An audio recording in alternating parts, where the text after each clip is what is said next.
जम्मू कश्मीर से आर्टिकल 370 हटाने के खिलाफ दायर अर्जियों पर सुप्रीम कोर्ट में समाअत जारी है। सुप्रीम कोर्ट में आज भी इस मामले पर समाअत हो रही है। 370 को हटाने के फैसले को चैलेंज करने वाली दरखास्तों पर समाअत हो रही है। आज समाअत का 8वां दिन है। CJI DY चंद्रचूड़ की सरबराही वाली 5 रुकनी आईनी बेंच यानी कॉन्स्टिट्यूशनल बेंच इस मामले की समाअत कर रही है। आज सीनियर वकील दिनेश त्रिवेदी ने दलाइल का आगाज किया। Constituent Assembly comes into being. So therefore, in my opinion, Lord, humble opinion, subject to what comes to decide eventually, even 1D becomes ocious. The power cannot be exercised because the concurrence now has to be by the Constituent Assembly.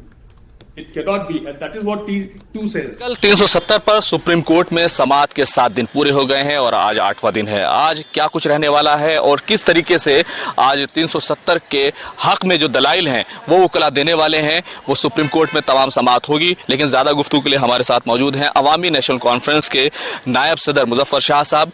पहले दिन से ही लगातार supreme court में मौजूद हैं। ये बताइए कि जिस तरीके से आज आखिरी दिन माना जा रहा है कि आज 370 के हक में जो आखिरी दिन है जिसके दलाइल रखे जाएंगे, आज तक की समाअत में जो सबसे बड़ी दलील है वो आपकी तरफ से क्या है? पहले तो हो सकता है आखिरी दिन ना हो, आज हो सकता है इसको एक्सटेंड करना पड़े एक और दिन के लिए, क्योंकि बहुत सी दलाइल अभी आई नहीं है। और आज ANC की तरफ से भी डॉक्टर मेनका गुरुस्वामी भी पेश हो रही हैं।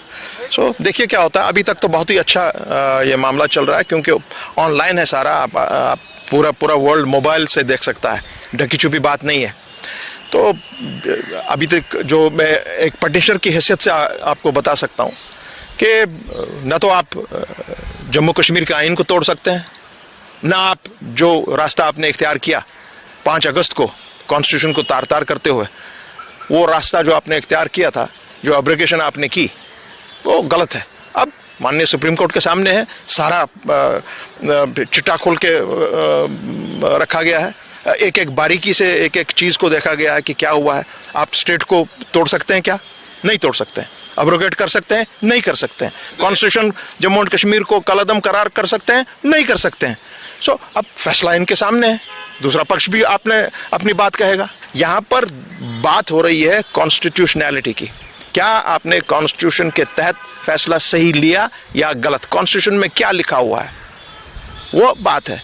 और एज पटिशनर मैं इतना कह सकता हूं, क्योंकि आज पूरी दुनिया ये अपने मोबाइल्स पे देखती है, आज तो आप छुपा नहीं सकते हैं किसी चीज को। बाज़ाब्ता तौर पर इस वक्त डिस्कशन हो रहा है यहाँ पर अंदर में, और मैं उम्मीद रखता हूँ कि वो जो कॉन्स्टिट्यूशन है उसको वो अपहोल्ड करेंगे और ये केस इंशाल्लाह अनकरीब ही पॉजिटिवली समाप्त होगा।